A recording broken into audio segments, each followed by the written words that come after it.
இந்த கனமான ஊழியத்துக்கு வந்து 51 வருஷங்கள் முடிய போகிறது.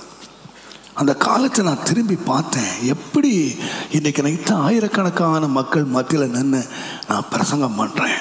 ஆனால் அந்த ஆரம்ப ஊழியத்தை நான் யோசித்து பார்த்தேன். அன்றைக்கு என்னுடைய கடைசி நாள் நினைக்கிறேன். அன்றைக்கு வேலை இல்லை. ஒரு நாளைக்கு ஒரு வேளை தான் எங்களுக்கு சாப்பாடு கிடச்சிது. இவன் வேலையும் இல்லை, எதுவுமே இல்லை. பசி, பட்டினி. சாட்டர்டே சாயங்காலம் சாப்பிட்ட கஞ்சி, ஞாயிற்றுக்கிழமை பட்டினி, திங்கக்கிழமை வேலை இல்லைன்னு சொல்லிட்டான். எனக்கு என்ன பண்ணுறதுன்னு தெரியல. நான் வீட்டுக்கு வந்தால் எங்கள் அம்மா அழுகுறாங்க. 3 தங்கச்சி பட்டினியாக கிடக்குறாங்க. எங்கள் அம்மா கேட்டாங்க, தம்பி ஒரு 5 ரூபா வாங்கிட்டு வாப்பா, யார்கிட்டையாவது வாங்கிட்டு வா. நான் சொன்னேன், அம்மா 5 ரூபா கடன் கேட்டால் எப்போ திரும்ப தருவேன்னு கேட்குறாருல, அந்த 5 ரூபா எப்படி திருப்பி கொடுக்க முடியும்? எனக்கு இப்போ வேலை இல்லையே. எங்கள் அம்மா ஓன்னு அழுகுறாங்க. சரி, இவங்க அழுக தாங்க முடியாமல் நான் சொன்னேன், 5 ரூபா வாங்கிட்டு வரேன். ஆனால் ஒன்று செய்யணும், அரிசி மட்டும் வாங்கக்கூடாது, ஆகாரம் மட்டும் வாங்கக்கூடாது. 5 ரூபாய்க்கு நல்ல மூட்டை பூச்சி மருந்து, எலி மருந்து கிடைக்கும். நீங்கள் வாங்கிட்டு வாங்க. 67 5 ரூபாய்க்கு 5 பாக்கெட் கிடைக்கும். அம்மா, நம்மளோட வாழ்க்கையில் நமக்கு ஒரு நம்பிக்கை இருக்கணுமா? ஒரு கரை தெரியுதுன்னா நீந்தி போகலாமா? நமக்கு ஒரு வாழ்க்கை இருக்குன்னா முயற்சிக்கலாம். நமக்கு கரையே இல்லையே, வாழ்க்கையே இல்லையே. எதுக்காக நீங்கள் வந்து நம்ம போராடணும்? டெய்லி பசி பட்டினிமா சாகிறதுக்கு ஒரே நாளில் செத்து போயிடலாம். எதுக்கு நம்ம போராடணும்? இதாங்க என்னோட லாஸ்ட் ஸ்டேஜ். எங்கள் அம்மா இதை சொன்ன உடனே எங்கள் அம்மா ஓன்னு அழுதாங்க. நான் ஒன்று செய்தேங்க, நேராக கர்த்தருடைய ஆலயத்துக்கு போனேன். கர்த்தருடைய ஆலயத்தில் போய் நான் கதறினேன், ஆண்டவரே, நீர் இஸ்ரவேல் ஜனங்களுக்கு மன்னா கொடுத்தீரு, இறைச்சி கொடுத்தீரு, என்னெல்லாமோ நாங்கள் வாசிக்கிறோம். எனக்கு மன்னாவும் வேண்டாம், இறைச்சியும் வேண்டாம். எனக்கு ஒரே ஒரு கஞ்சி மாத்திரம் கொடுங்க. எல்லாரும் பட்டினியாக கிடந்து சாகுறோம். ஒருவேளை கஞ்சி நமக்கு கொடுக்க முடியாதா? நான் வேற ஒன்றையும் கேட்கலையே. வெள்ளியை கொடுங்க, பொண்ணை கொடுங்க, வீட்டை கொடுங்க, எதையுமே நான் கேட்கல. ஒரே ஒரு கப்பு கஞ்சி, அதான் நான் கேட்குறேன்.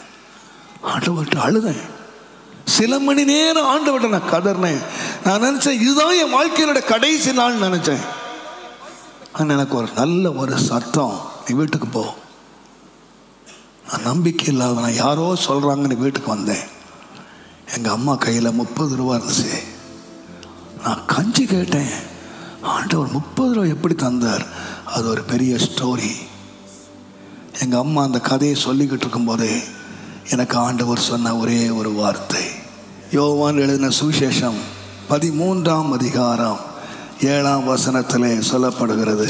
எனக்கு இந்த வசனம் பைபிளில் இருக்குன்னே எனக்கு தெரியாது. தேவனுடைய நாமத்துக்கு மகிமை உண்டாவதாக. நான் செய்கிறது இன்னதென்று இப்பொழுது நீ அறியாய், இனிமேல் அறிவாய். என் காதில் கேட்டது, நான் செய்கிறது இப்பொழுது நீ அறியாய், இனிமேல் நீ அறிவாய். நான் ஒன்றுமே சொல்லலைங்க. நான் உள்ளே போனேன். எனக்கு 2 பேண்ட் 2 ஷர்ட் இருந்துச்சு. எடுத்துகிட்டு வெளியே வந்தேன்.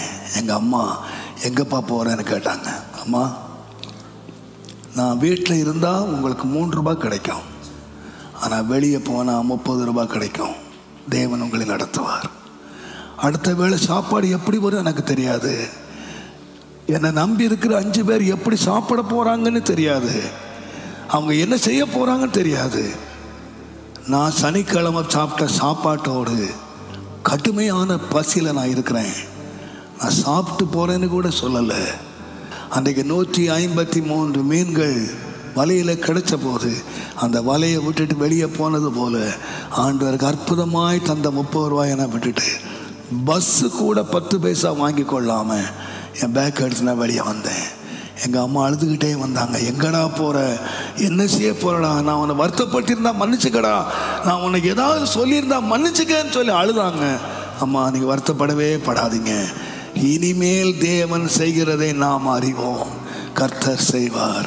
51 ஆண்டுக்கு முன்பதாக கர்த்தர் செய்வார் என்ற நம்பிக்கையோடு 2 துணியோடு நான் வெளியே வந்தேங்க. கர்த்தருடைய நாமத்துக்கு மகிமை உண்டாவதாக. இன்றைக்கு கர்த்தர் என்னை கொண்டு வந்திருக்கிற நிலைமையை நான் பார்க்கும்போது கர்த்தர் எனக்கு தரிசனம் தரலங்க. இத்தனை ஆயிரக்கணக்கான மக்களை நான் தருவேன், இத்தனை பேரை நீ நடத்துவா, இவ்வளோ உலகத்தில் இவ்வளோ செழிப்பாய் இருப்பாய், இத்தனை பெரிய காரியங்களை நீ செய்வாய் என்று சொல்லி ஆண்டு எனக்கு தரிசனம் தரலங்க. ஆனால் ஆண்டோடைய வார்த்தையை நான் விசுவாசித்தேன். தேவன் எனக்கு இனி காரியங்களை செய்வார் என்று நான் விசுவாசித்தேன். நான் இதை நம்பவே இல்லைங்க.